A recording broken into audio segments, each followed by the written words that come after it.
Hopefully everybody will be able to hear me.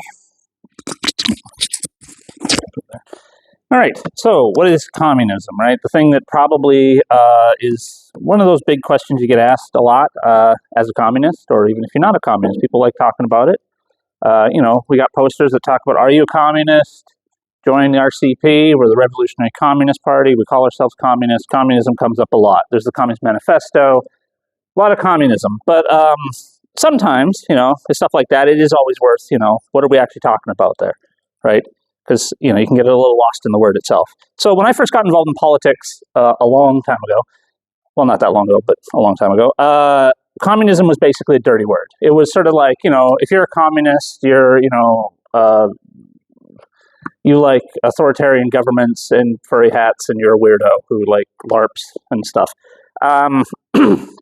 Or that you just like the idea of just like, big, ugly concrete buildings or stuff like that. It was basically, I was taught in school, being a communist is bad, it's terrible, etc. And it was something that the establishment would put a lot of effort into. Our government and governments all around the world really put a lot of effort into disparaging, slandering, etc. Every credible figure, every member of our ruling class attacks it as a concept, whatever it might mean to anyone here or to anyone out in the rest of the world. They didn't like it, right? And it sort of presented a unanimous opinion within sort of the marketplace of ideas. Communism is terrible. Communism is bad. And yet, something we talk about a fair bit and something that we comment on regularly is, communism is gaining in popularity. So I said when I first got involved in politics, it wasn't particularly liked by anyone. If you went out to some sort of public event, a protest, a rally or something, you said, I'm a communist, they'd be like, well, then I don't really want to talk to you.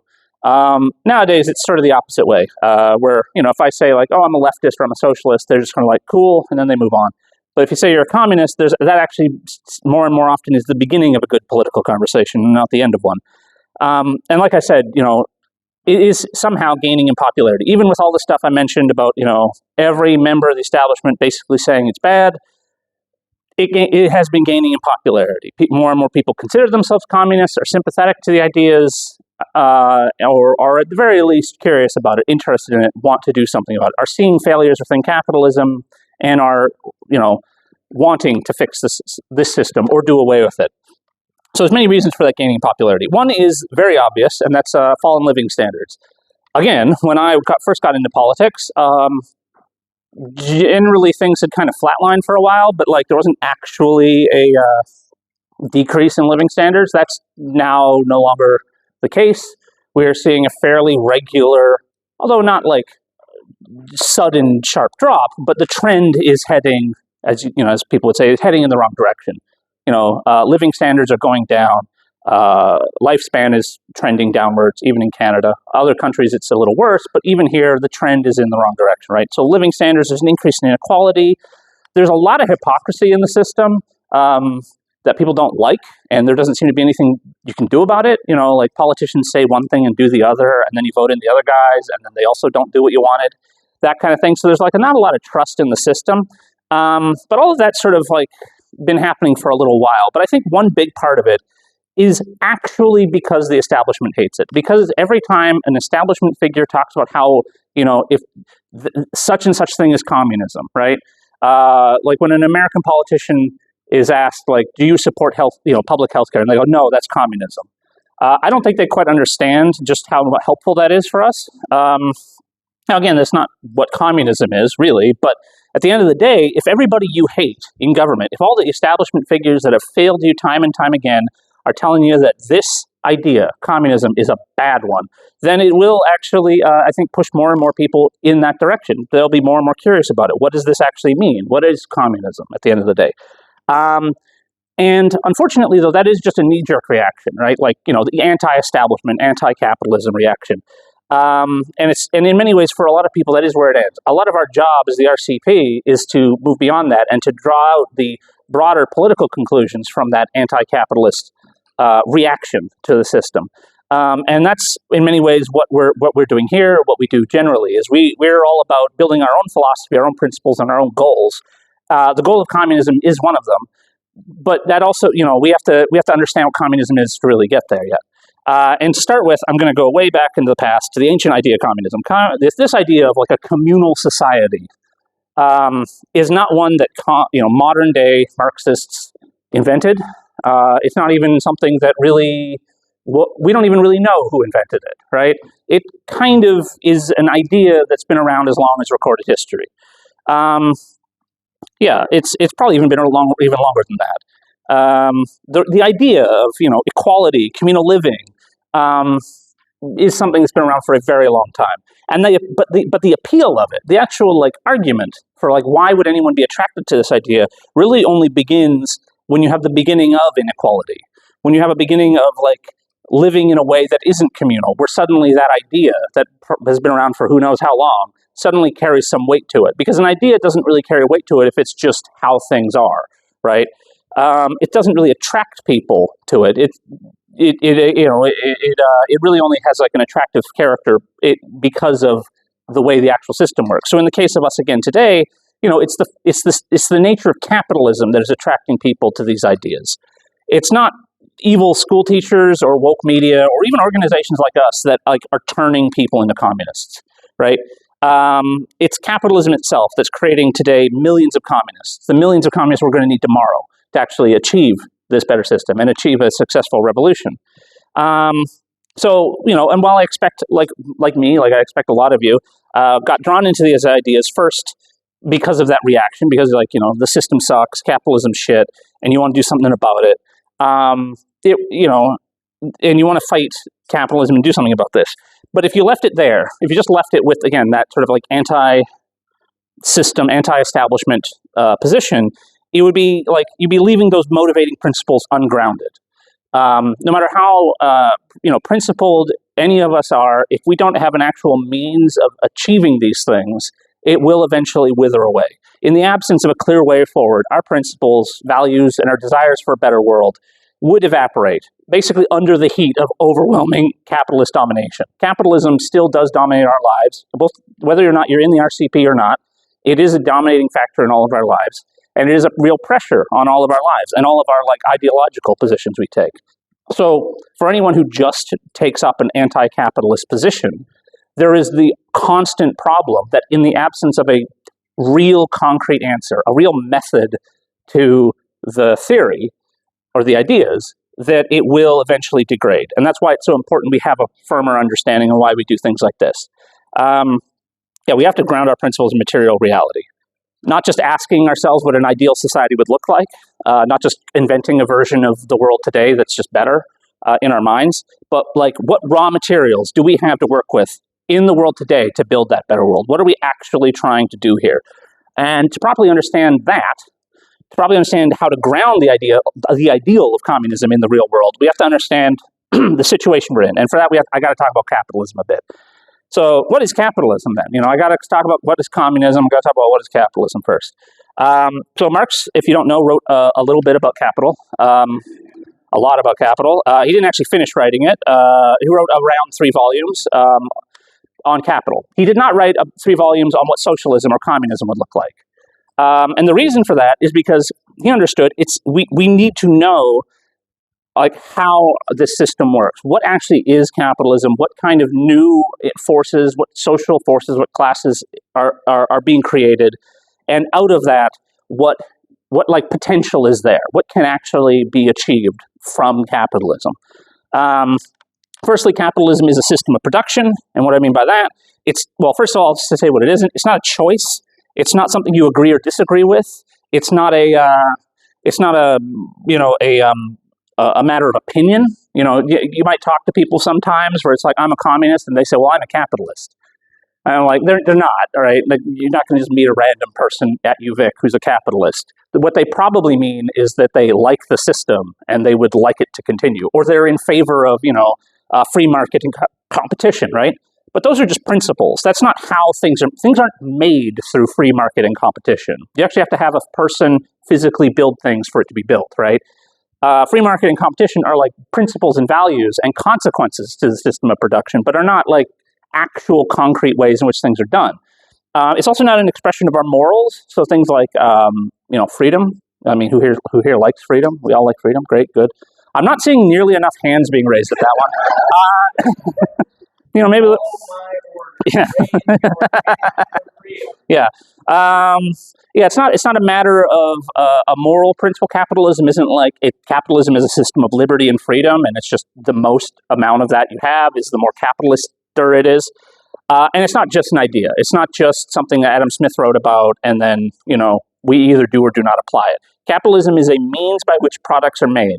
And I can't really go into a lot of detail on this, but the important part of this is that production under capitalism occurs primarily and fundamentally through commodity production, which is just to say, very simply, things are made to be sold, right? You don't make things in order to feed people. You don't make things in order to feed your community. You make food to sell to make more capital. And that capital then gets funneled back in to make more things.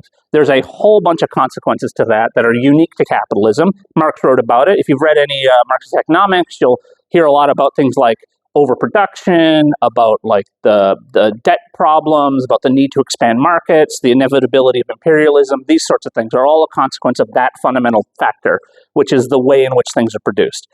So yeah, capitalism, capitalists own capital, the money they invest in, and that's what they actually care about. That's how our system works, right? They don't really care what they're investing in, whether it's housing, factories, speculation, Dogecoin. It does not actually matter. If you can put money in and get money out, that's a successful capitalist. It does not actually matter to the system what that is, right? What they're actually doing.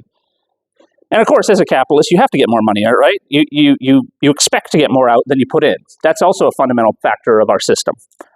There's no point investing otherwise. Like if you can't find an investment, i.e. something you'll make more money on, you just hold on to your money. You wait, right? And in really serious economic times, that's usually called a depression, right? When capitalists are withholding their capital, waiting for better times. So what does this mean, right? This is a system. This system produces the products this system produces are of secondary importance to the production of more capital.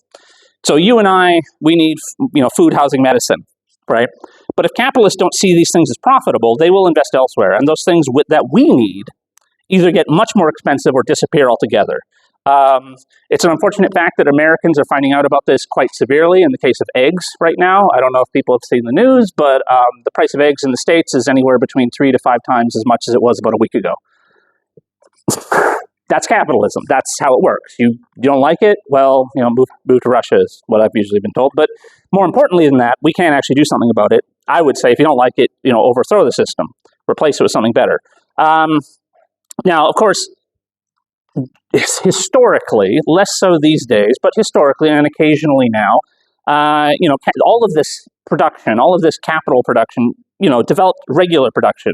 It made the average working hour more productive, and it stitched together the economy into a global interconnected market. And it also has developed a high level of technique and culture, whether we're talking about like literacy or a bunch of different ways of defining culture. But the point is that we have access to it in a way that did not exist before capitalism, and a kind of culture that has not existed before, a global culture, an international, frankly, capitalist culture that has kind of like drawn all the countries of the world together. But what happens, as I said, capitalists expect to get more out than they put in. What happens when they don't, right? What happens if like a car company produces more cars than the market can buy? Well, then you have economic crisis, recessions, depressions. There are some ways around this. You export your goods to other markets. You export them to essentially other countries. This is the foundation of modern imperialism. But to a great extent, the world is integrated now. There's no like virgin markets anymore. There's no countries that have capitalism has not like completely entered into at this point. Capital is everywhere. Capitalism is pretty well everywhere. And even in the places where it's not, which you can kind of find some weird edge cases, those countries do not represent a significant market compared to global capital. So instead of exporting goods, the crisis itself can be exported to other countries. And we are getting to get a taste of this here in Canada with tariffs. Tariffs are a way that you export the crisis in your country to someone else. So that's what the United States is really doing to us right now, or trying to, or negotiating about. That they have an economic crisis there. They want to bring production back home. They want to get more money coming in to the United States than going out. So you start imposing tariffs on a variety of countries, hoping that the crisis can be then exported, that those countries have problems with unemployment, those countries have problems with trade deficits. But whatever solution is reached, it's temporary, and it only serves to accelerate and deepen the next economic crisis. So this is the situation we find ourselves in. This is the building blocks for communism right here. This is the world in which we actually live in. A global economy where crises are happening everywhere, and those crises are more and more on an international scale. And we must sort of that initial desire, that idea of communism that has been around, as I said, for thousands of years, tens of thousands of years, we have to apply that idea to the real existing situation we find ourselves in. It is, again, not enough to just say it's a good idea. If you cannot go from if you cannot conceive of a means by which we go from capitalism to communism, then it will not actually happen, regardless of how good an idea it is. And that's true of any idea, right? You can say, I want a car that's takes no gasoline, but if you don't have a means of getting there, if you don't have an actual technology or an idea or a technique that can do that, it won't happen. It does not matter how good the idea is. If you're I want an emissions-free car from start to finish, if you don't have a way to do that, it won't actually happen. So I mentioned sort of very briefly what the ruling class tells you what communism is, which is it's bad, it's oppression, it's all your freedom's taken away from you, it's your boss just telling you what to do, and the government doesn't actually have you don't have any democratic control over the government, right? That's what the ruling class tells us it is. The communism, if you ask the ruling class, an average politician, what's communism, they'll be it's a heartless system in which millions labor away for no benefit. It's a system in which millions die for lack of food, housing, and medical care. In communism, they have no democracy. Some unknown boss way up the ladder from you makes a decision, and you just have to live with it. They can, some politician somewhere makes a decision, and they ruin your life, and there is no way you can stop that. Now, forgive me, but that's just capitalism now. That's the system we live in today. It's a system that is basically undemocratic. You don't actually have any control over anything really.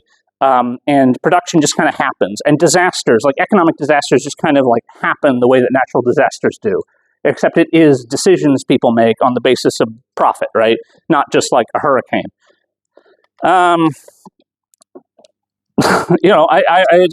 was when I was writing this, I was remembering this meme I saw that someone had posted I saw it a few times. I can't remember if it was during COVID or there was a few of them, but there was some during COVID and there was some more recently where they'd be they'd post a photo of empty store shelves in some store in their town and been this is what communism looks like. And I'm that is literally happening to you in Toronto right now. This is capitalism right now. There are shortages happening now under capitalism, right? It is not enough just to say, oh, well, that's what communism would be. But it's what is the point? Anyway, what is the point of criticizing a system when all you can actually criticize it for are the things that are actually happening within capitalism today? Those criticisms are just not landing the way they used to. As our system, again, continues to fail, continues to have these major and unending shortcomings. Also, some things that communism is not, right? Communism is not just somebody telling you what to do, right? Communism is not the RCP telling the entire working class, this is exactly, this is when you wake up, this is when you go to work, this is how you live your life, these are the kind of movies you should watch, that sort of thing. That is not communism either. Communism fundamentally is the abolition of classes, production for need, the liberation of humanity, all of humanity.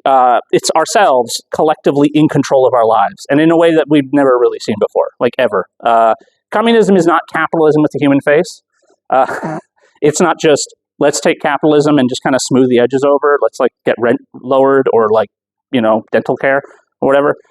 It's not higher taxes for billionaires. It's not tweaks to the system. Some of these things I like too. It's not public health care. A lot of this stuff is nice, but again, in many ways we're talking about things that currently aren't possible under capitalism. When there's a reform being put forward that is hugely popular, healthcare, for instance, and it just doesn't actually happen, what possible thing can people conclude? But the system just doesn't work and you need to get rid of it. They don't, people in America aren't drawing the conclusion that people like Bernie Sanders, they went too far and we need to moderate our demands into something more reasonable. The conclusion, the trend is towards the system doesn't work, it's rigged, it's bullshit, we need to just destroy the whole thing. We need to get rid of the whole system, right? Inevitably, though, the goal of reforming capitalism for a lot of people who want to try to reform it, this idea of smoothing over the edges, isn't so much to build socialism or communism or anything, but to save capitalism kind of from itself, right? And the problem is that the capitalists don't care. I know for many people in this room, I've talked about how like, oh, the system's shit, things aren't working, it's bad. I think plenty of people would agree with me on a variety of issues. Whether it's rent or the cost of food, cost of living, lack of health care, those sorts of things. For capitalists, things have never been better. It's great. They love it. They think this is the best. Have you seen the amount of profits Sobeys is making? Have you seen the profits that like real estate holding companies are making? They're doing fine. Things have never been better.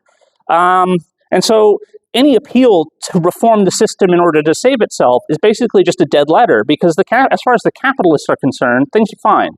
The worst fear they have is instability that these reforms would cause, that it would inspire people to demand more.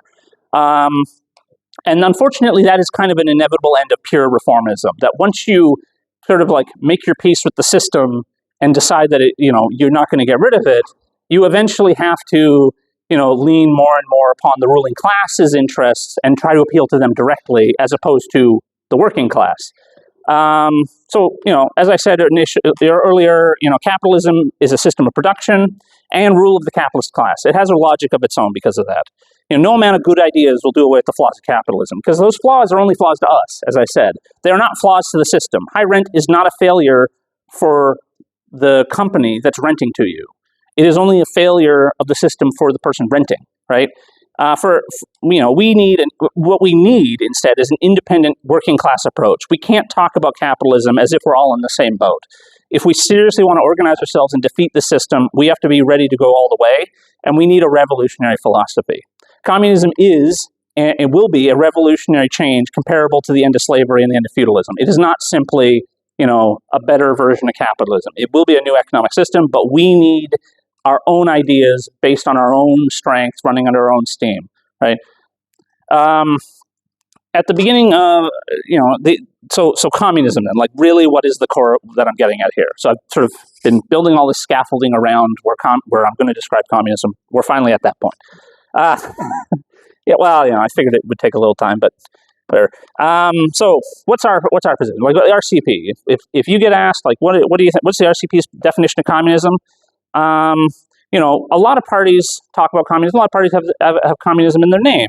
They're they generally, I think, are generally in favor of it. But what we stand on are the traditions of revolutionary communists of the past, and in particular, what we see is that there is a need to organize ourselves in political parties, in our own organizations, in class-independent organizations in particular. And we see ourselves, the RCP, as a continuation of that historic task. And again, it's less a matter of a lineage and more a matter of a set of principles. And those principles are really what drive us, right? That need for, the table over here, our own press, our own organizations, our own ideas built by ourselves, not based on some layer of capitalists who sympathize with us, not based on subsidies from the state or anything of that sort. We want to build something that is ours and ours alone, basically. And because the reason for that is that communism is not an abstraction, right? We have to fight for something. We have to fight for it in a concrete way. We're looking at a system basically where there are two major classes: the ruling class and the working class. And I've already said briefly why I think the ruling class is just not a class for change, because they like it. They like the system. They're happy. They're not likely to say like, oh, actually, we do need to get rid of capitalism because, it's bad for the environment or people die or everyone's poor. Like if all that happens and all that's true, they'll still just be like, well, you know what? I'll build a boat and just sail off into the ocean or build a bunker. That's what the capitalists are talking about. When you get to the hard decisions that they're imagining in the future, they're not talking about changing the system. They're talking about running away and like moving to Mars or building an underground bunker somewhere and just like staying away from society if it collapses. They're not interested in fixing the system or a revolution. So we have to build our own working class based institutions, apparatus, however you want to think of it. Why is that? Well, the ruling class has got a lot on their side already. They got the state, which is, kind of a big deal. They got the media, the police, various businesses they own that they can just use to talk at people. I work at a grocery store. Our company recently put out a press release to all the employees talking about the tariffs. And one of the funniest things in it that they said directly to everyone who works for us was, we wish we had more control over the government, but unfortunately we don't. And so we're going to have to just figure out a way around these tariffs. But yeah, they can do that. They can just talk directly to 100,000 workers because they own the company that all those workers work for, right? They also have the awesome weight of being the status quo. They're the thing that exists right now, and for a lot of people, that's still a significant factor. It's hey, revolution. Maybe it would work, maybe it won't, but maybe things aren't so good. But it's still, at least it's what is, right? It exists. I have a home. It's way too expensive. I have a job. It doesn't pay enough, but I have a job and I have a home. So hey, for now at least, maybe things aren't so bad. That status quo, that inertia from the status quo, is also a major factor in any ruling class. So we've got a lot of hard work in front of us to make an appeal for change. So what do we have on our side as far as what does the working class got, right? For one, we have numbers. There's a lot of workers out there. There's a lot of people who work for a living. And, estimates vary, but right now, 2025, right, the working class represents the majority of the world's population. And by represent, I mean is a majority of the world's population. Definitely if you include family members. And in the most productive economies on earth, they're a decisive majority, right? But raw numbers aren't enough. There's more chickens on a chicken farm than there are farmers. That doesn't mean the chickens run anything, right? In order for the weight of numbers to count, we need to be organized. In unions and activist groups, most importantly, as I said, organized into a party, and particularly into a revolutionary party, a party that actually has a revolutionary perspective. Without all those efforts, we can be quickly or slowly outmaneuvered by capitalists. There's been huge protests, there's been revolutions, governments have been overthrown, but when they're not organized, the capitalists are pretty easily able to outmaneuver any mass movement, any protest movement, and sort of reinstall themselves into power. And so I can't overstate how important this is. For the working class to be organized for the goal of revolution is the singular task of any communist, actually doing that. So I can't actually tell you what communism will look like. Sorry, this is all a bait and switch. I was going to tell you what communism is, but, actually I can't do that. So anyone who insists on and there have been many books about this, where, you write a book about your ideal world, your ideal utopia. Utopia is actually a good example, the book, and also the name. But yeah, so, you can write a book. Anyone who writes a book like that is not really taking this very seriously. And the reason I say that, the reason I'm I want to talk about what communism is, but I can't actually tell you, is because communism ultimately is up to the people who live and work and make it happen. But we can, with everything I've just described, see and outline what communism will look like.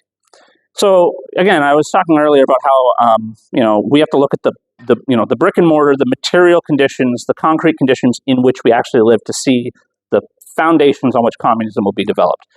So what can we see in outline then for what communism is? It will be international, it will be led by the working class, and it will be based on the current development of production. And what do I mean by all that? So, international. Well, first of all, we've seen lots of revolutions in the last 10 years, and just about every one of them has had an international character to it. They're not all spread equally to a bunch of different countries at the same time, but every one of them has inspired protests, other riots, protests, revolutions in other countries, strikes, etc. That is the world we now actually live in, is one where that is just going to be happening all the time now. It'll be led by the working class. Why the leadership of the working class? Why the working class's leadership of a communist revolution?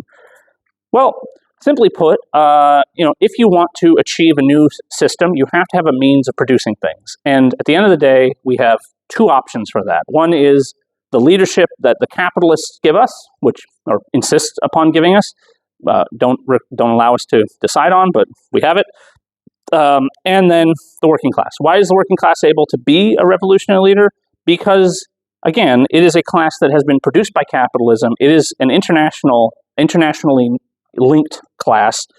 And, the working class as a whole produces what the world actually needs. And that provides a kind of like social nature to the working class that, again, hasn't really been seen before in history. The working class does represent a new kind of class on the grand scale of human history. A class that is, the idea of being able to say, like, you can pay someone to make anything now, right? That has not usually been the case throughout most of human history. The idea of saying, like, I will pay you an hourly wage, and out of that comes literally every single thing we can have in society, is something that has only been possible because of capitalism. And it's that flexibility that is the core power that the working class has. In historic periods, what you generally have is, you have some kind of skilled labor that could, in theory, you have like a guild or just like a small group of skilled, literate workers who can, because of the difficulty in training people on their job or how to read, or because they just through laws are able to control what people know, they have a degree of power. And it was thought when capitalism was first developing that the working class, because like there's no entry fee for being a worker, right? There's no actual bar to meet to be working class. You can just get a job and be paid to do something. Can get a job is a bit that's a bit difficult sometimes, but there's no actual like skill set you have to be working class. And it was thought initially that like that was a huge problem because workers then are just like raw material that capitalism will just like absorb and destroy. The irony is that because of that low bar, it means that is actually like the working class is kind of slowly and sometimes quickly replaced over time every other kind of system of production. The modern proletariat, the working class of today, has kind of supplanted everyone else because it is so much more effective to pay people a wage, and it promotes commodity production and productivity in a way that just wasn't possible, before capitalism. Which is all just to say, again, why the working class is so important is because of all of that. It represents the core of this system. And again, what does the working class not necessarily have? We do not necessarily have just natural organizations springing from just, accident. The things we have to build. That is something that I think anyone who has a job, who's been, again, if you're working class and you work at a job, that fact. Things don't get done unless someone actually does it, right? Stuff doesn't just happen, right? And that's true of the organizations we want to build, and that's true of communism as well. Additionally, the kind of communism I'm talking about here is not like the ancient one where, we all live basically in an equality based on just whatever we happen to have. It might be rather, it might be an equality of poverty throughout most of history. That would have been the case if you were talking about communism. But in the world today, where we have the ability to produce much more than we need, we are talking about a communism based on superabundance and a superabundance now of skilled people and useful products that capitalism right now doesn't know how to deal with. Like, we are not just overproducing things anymore. We're overproducing, competent, intelligent people. Like, this is a university. I can tell you for a fact there isn't a department in this university that will employ people, that will employ everyone who gets a degree, right, for that degree. We are creating a working class that is much more well-educated than capitalism can really even deal with anymore. So for us, generally, right, what is communism? It is international. It is based on the working class. It's based on the current conditions of production. Capitalism is creating the world in which communism is now for the first time truly possible. And because of that, because of all those things, we battle for international revolution because we live in an international world. We fight for the liberation of the working class because it is the only class that can liberate humanity. We fight for every improvement to our conditions because it's only in practice that we can build confidence in ourselves to fight all the way to communism. That has always been the standard for communists since the earliest days of capitalism. And for that, in that sense, there is an unbroken thread from those early days of the communist movement in all its varied forms and evolutions to the RCP today. That's our tradition. Those are the ideas that we have built our party around. Those are the methods that we base ourselves on. They're the methods of Marxism, the methods of Bolshevism. And this isn't just a pedantic point when I say like Marxism, Bolshevism, all that sort of stuff. Our ideas are ultimately the bedrock of our organization, to start with anyway. I talked about, needing a paper, needing like infrastructure, the fact that we have coffee, food. These are things that don't just come from ideas. People, again, have to actually put in the work, right? But again, it's those ideas that are always the starting point for any kind of building. And ultimately, we don't have a right to exist if we don't defend our ideas. There's no purpose in a particular party or any particular organization that's unwilling to defend its own ideas and doesn't have some particular ideas to defend, in fact. And that's broadly, it's our duty as communists, as revolutionaries, then, to connect those ideas to the world today. That's broadly what the second presentation is going to be about, how to actually do a revolution, what that means, how they work, all that sort of stuff.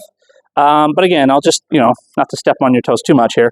In order to get those ideas out there, we need a party, we need organizations, we need good methods. This isn't a finished product. A real living political party is one that is built by the people in this room, that is built based on the experiences, the ideas, the skills, the interests, the hobbies that you can bring to it.